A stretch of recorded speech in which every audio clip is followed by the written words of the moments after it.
있습니다. 이제 5월 12일 날 예선에 선거운동이 시작이 됐습니다.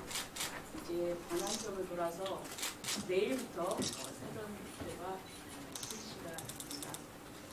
처음에 저희들이 어떤 후보 결정 과정에 우여곡절이나 이런 것 때문에 서두르는 측면이 있어서 준비가 미흡하게 출발을 했습니다만 저희들 우려와는 달리 시간이 지날수록 후보의 진가가 알려지고 또 지금 당으로부터 좋은 분위기가 감지가 됩니다.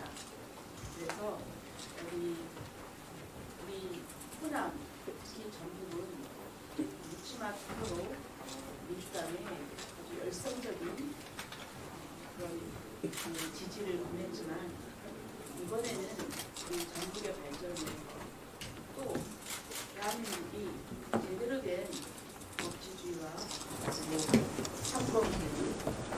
사법부의 독립을 지키고 그래서 제대로 된 민주주의를 할 수 있도록 여러분께서 이번에 기호 2번 후보를 지지해 주십사고 하는 그런 간청의 마음을 드리려고 오늘 기자회견을 준비했습니다. 그러면 준비해온 성명서를 낭독하도록 하겠습니다.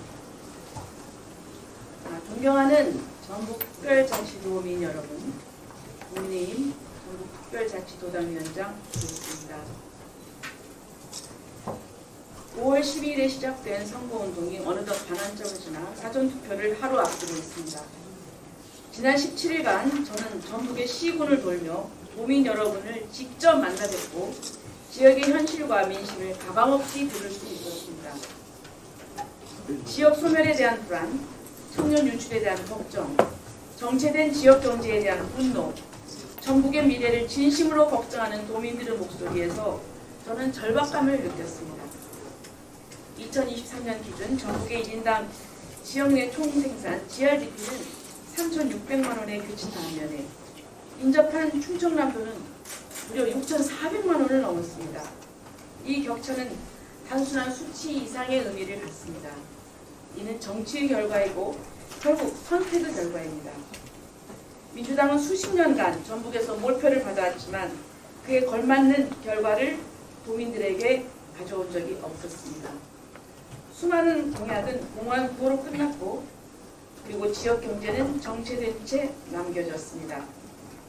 전북은 항상 표는 줬지만 견제와 균형이 없는 그러한 일방 독주 정치 구조로 말미암아 일자리는 얻지 못했고 기회는 뺏겼습니다. 이제는 똑같은 정당, 똑같은 방식의 정치를 반복할 수 없습니다.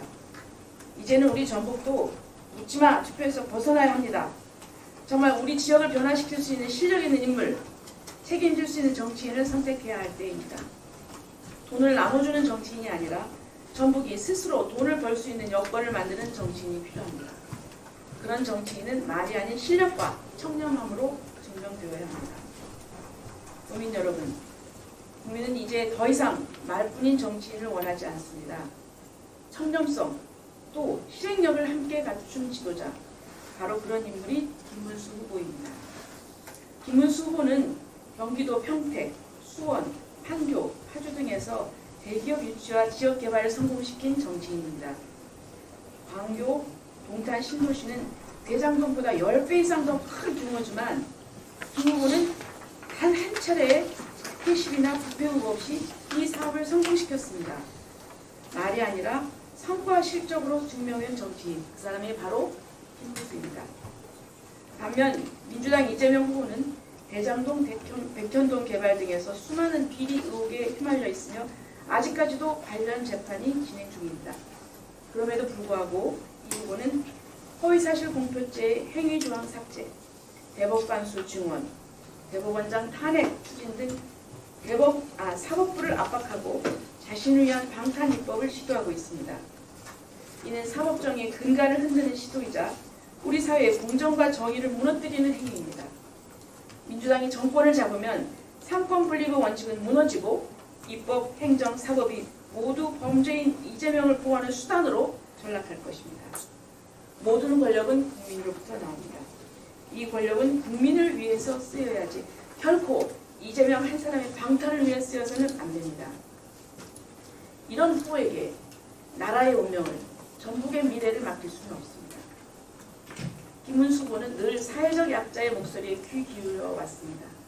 노동자, 농민, 청년 등 우리 사회의 가장 아픈 현장을 직접 발로 뛰며 경험했고 사회적 약자와의 동행을 이미 오래전부터 실천했던 정치인입니다.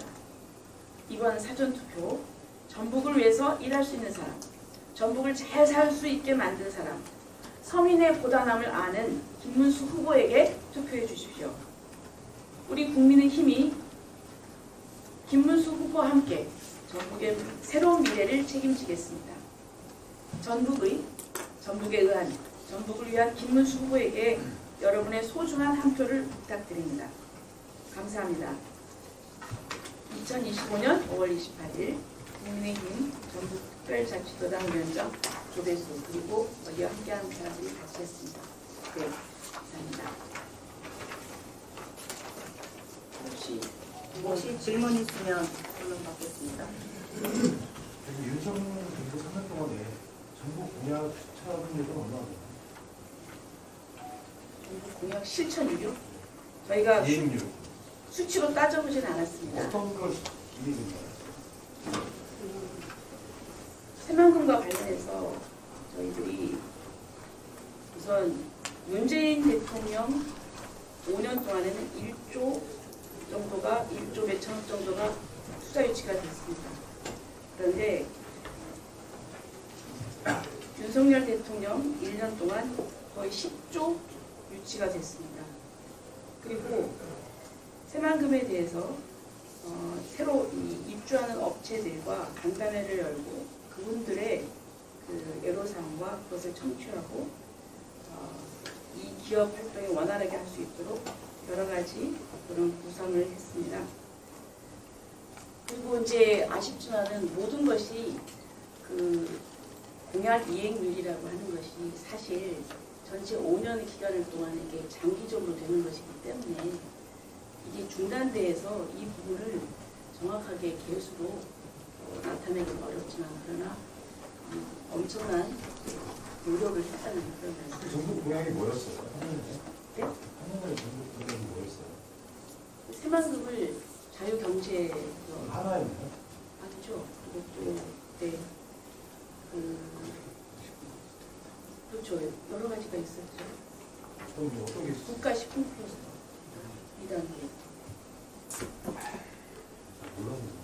모르셨어요? 잘 몰라서 여쭤보는 거예요. 아니 전에 그거는 공약집에 다 있었거든요. 그래요. 뭐가 있었고 뭘 실행했는지 설명을 해주세요. 말씀드렸잖아요. 그리고 또 제가 말씀드렸죠. 이 뭔가 계획을 세우고 하면은 이게 1년에 되는 수도 있지만은 시간이 걸려가지고. 이게 시간이 걸리는지 네, 아는데 5년인데. 중요한 건 뭐였냐면 뭐가 있었고 뭘 이행했는지 그 지금 설명을 말씀드렸어요. 두 가지. 예. 우선은 뭐 갑자기 이렇게 또 물어보시니까 제가 이제 공약집을 들고서 설명을 드려야 되는데 우선 이 간단하게 말씀드리시는 것이 그 대표적인 저희가 계획가 생각할 있죠. 때문에 대거리로 인해서 세금만 삭감되고 하는 게 있었잖아요. 아니죠. 있었잖아요. 그런데 지금 와서 이제 다시 한번 전북의 발전을 위해서 김문수 후보를 지적하려고 하니까 여쭤보는 거예요. 예, 그 부분은 사실 저희들도 좀 아프게 생각을 하고 있습니다. 그래서 그때 예산이 깎였는데 나중에 그 정부에서 또 저희들도 열심히 또 노력하는 결과 그 예산이 정부안이 100% 됐다는 건 깎였지만은 전체적으로 다시 67%가 복원이 됐거든요. 그리고 38% 깎인 거죠. 네. 그거 살리려고 이거 도현이 서울까지 마라톤했어요. 알고 있습니다. 네, 그리고 도연뿐만 아니라 또 저희들도 같이 노력을 했습니다. 그 이낙연 전 총리에 대한 본인들의 한숨이 크지는 않은데요. 호남 전체를 보자면 좀 어제 그 김문수 후보를 지지한 발언들이 좀 충격을 받은 분들도 좀 있는 것 같은데요. 지금 이제 어쨌든 지지 발언으로 인해서 호남에서 사람들한테 좀 발전을 꾀한 계기가 되고 본인에 대해서 그런 말씀 해주시죠. 내일 외부 좀 그런 분위기들도 좀 궁금하고. 네, 또 이낙연 전 총리는 과거에 문재인 시대 때 총리도 지내셨고 또 민주당 김대중 대통령과 함께하는 대표적인 정치인입니다. 그래서 사실 김문수 후보의 어떤 동서 화합의 정신을 나타내고 또 지금도 이 호남에서는 진정한 민주당 정신이 무엇인가에 대해서 고민하시는 분들이 많은 걸로 알고 있습니다. 그래서 민주당이긴 하지만 지금 현재 이재명 후보에 대한 어떤 멘트라고 할까요? 그런 분들이 이제 상당히 고민을 하고 있는데 그 부분에 대해서 우리 김문수 후보가 김대중 정신에 대해서도 우리가 그것을 계승한다. 이제 그런 어떤 상징적인 의미로서 저는 그런 생각을 가지고 있는 분들한테 상당히 좀 소구적으로 있다고 생각합니다. 지지 발언이 좀 네, 그런 그렇죠. 있고 특히 호남 지역에 당의 내외부 분위기는 어떠세요? 당의 분위기는 저희들이 단합된 모습으로 선거운동을 해서 좋은 모습을 보여드려야 되는데 조금 내부적으로 엇박자가 난 부분에 대해서는 저희들이 죄송스럽게 생각합니다. 그럼에도 불구하고 저는 이것이 민주주의 모습이 아닐까 그런 생각도 듭니다. 그래서 뭔가 이렇게 일사불란하게 이렇게 어떤 움직이는 것도 필요하겠지만 또 이것이 자유롭게 자기 의견을 말할 수 있고 어떤 상황에서도 이런 서로 또 때로는 엇박자도 나지만 이것이 어떤 민주주의 과정이 아닌가 민주주의 정당의 모습이 아닌가 또 이런 생각을 하게 됩니다. 그러나 저희들 어쨌든 대선은 선거에서는 이겨야 합니다. 그래서 이 부분을 이 목적을 두고 최대한 열심히 하도록 하는 말씀을 드립니다. 어제 토론회에서 김문수 후보님께서 상대 후보가 내란이라고 하니까 아직 큰 죄는 아직 안 생각하는 부분이거든요. 내란이 아니라고 했어요. 헌재에서는 그 내란이 비록 빠졌지만 그를 동의하는 그런 적용이 났잖아요. 타격이 났잖아요. 그래서 위원장님 어떻게 생각하세요? 저는 이제 그 부분이 맨 처음에 탄핵 소추안할 때 내란을 넣었었거든요. 그래서 그것이 거의 한 70% 가까이 탄핵 소추안에 보면 들어가 있어요. 그리고 내란이라고 분명했는데 이게 형사재판에 갔을 경우에 내란이 아닐 수도 있기 때문에 헌재에서는 내란이라고 했다가 이 일반 형사재판에서 내란이 아니라면 이게 엇박자가 나니까 그런 부담이 있고 그리고 또 이것은 하루 이틀 만에 판결할 수 있는 부분이 아니잖아요. 그래서 이제 이런 부담 때문에 이 본인들이 내란죄를 스스로 뺐습니다. 뺐다는 것은 결국 사법부의 판단을 기다리겠다는 얘기거든요. 그래서 저는 이 부분이 내란죄 부분은 또 상당히 중요한 범죄이고 그리고 또 이 충분한 심리와 이 재판 절차를 거쳐서 변론을 내야 되는 부분이기 때문에 저는 그 부분에 있어서는 형사재판 절차를 기다려봐야 된다. 이렇게 말씀드립니다. 내란으로 주장할 수 없다는 거죠? 형사재판을 기다려봐야 된다는 거죠. 아니 지금 이재명 대표도 맨 처음에 허위사실 공표죄에서 1심에서는 유죄였다가 항소심에서는 무죄였다가 이게 자꾸 뒤바뀌지 않습니까? 계엄에 대해서는 어떻게 생각하세요? 계엄에 대해서는 저도 그 부분은 과연 계엄의 정당성이 있었는가 그래서 그 부분은 헌법재판소에서 이미 그 부분은 또 명확하게 결론을 했습니다. 그것은 계엄이다. 계엄은 잘못된 것이다. 그 부분은 저희는 또 다 인정을 했고 수용을 합니다.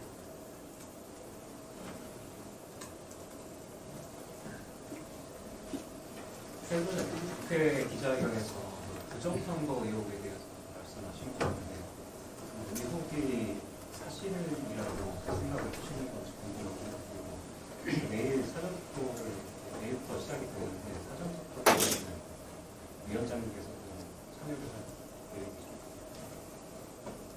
그러니까 이제 부정선거 의혹에 대해서 사실 여러 가지 좀 납득할 수 없는 부분이 있어서 저는 그 선거 투표가 우리 주권 행사에 굉장히 중요한 것이 많고 저는 그 의혹을 제기하는 부분에 대해서 저는 선관위가 해명을 해야 된다고 생각합니다.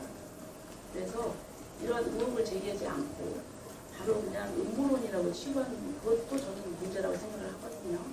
그러나 저는 이 선관위가 이것을 이번에는 정말 투명하게 해서 이런 문제 제기나 이런 의혹, 의심점이 없도록 충분히 관리를 해야 된다고 생각하고 그렇게 할 거라고 저는 기대를 합니다.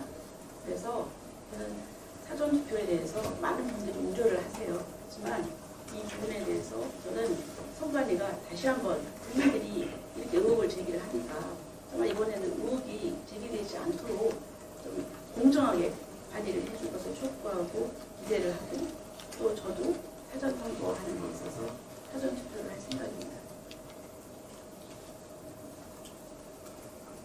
다른 질문사항 없으면 수용합니다. 마지막으로 하나 좀 더 할게요. 이제 공약 얘기가 처음에 나왔었는데요. 3년 전에 내놓으셨던 공약들 잘 기억이 안 난다고 하시는데 그때 당시 공약과 지금 현재 내놓았던 7대 공약이죠. 네, 공약과의 차이점, 차별점은 뭐가 있고 어떤 걸 가장 강조하실 생각이십니까? 이번에 이제 우리 도지사께서 36년도 하계 올림픽 그 유치하는 데 있어서 한국 대표 선수로서 그 확정이 됐잖아요. 굉장히 그건 중요한 일이라고 생각하고 그래서 저희들이 이제 하계 올림픽 그 유치를 전국으로 유치할 수 있도록 그것이 가장 큰 문제이고 중요한 일인 것 같습니다. 그래서 그것을 저희들이 1순위로 뽑았고 두 번째는 저희들 공약지대에 전주, 완주 그 통합 얘기가 있습니다. 그런데 그거는 사실 주민들이 동의를 해야 되거든요. 그래서 그것이 우리가 강압적으로 하겠다는 것이 아니고 두 지자체가 서로 합의가 됐습니다. 합의가 되는 것을 전제로 해서 통합을 하면 거기는 지원을 하겠다는 것입니다. 지금 보면은 충청도에 그 청주와 청원인가요? 거기가 이 통합이 돼가지고 지금 굉장히 많이 발전을 하고 있습니다. 그래서 그것을 보면은 또 전주 완주어진 지리적인 접근성이나 이런 부분에 있어서 통합이 필요하다 이렇게 생각을 하고 있습니다. 그리고 또 새만금에 대한 그런 관심과 투자는 지난번과 마찬가지고 그 기존이 그대로 이어질 것입니다. 만약 김문수 후보님이 이제 국민의힘이 정권을 잡았을 때 이 올림픽 유치를 위해서 가장 먼저 해야 될 일은 뭐라고 생각하시고 언제쯤 최종 개최지가 결정될 걸로 알고 계세요? 맨 처음 우리가 특별히 대통령 직속으로 올림픽 유치 추진 특별위원회를 구성을 해야 된다고 봅니다. 그래야 직접 이제 관심을 가지고 추진을 할 수 있다고 생각하고요. 그리고 그 결정되는 거는 국제민주에서 결정되는 것이고 그때까지 최선을 다해서 이제 득표 작업을 해야 돼요. 여기 궁금한 게 있는데요. 40명 의원 중에 한 분이 계시잖아요. 같이 안 하세요? 그거는 이제 저희들 당내 좀 사정이 좀 있는 것 같습니다. 네, 그러면은 이것으로 마치도록 하겠습니다. 감사드립니다. 네, 설명해 주세요.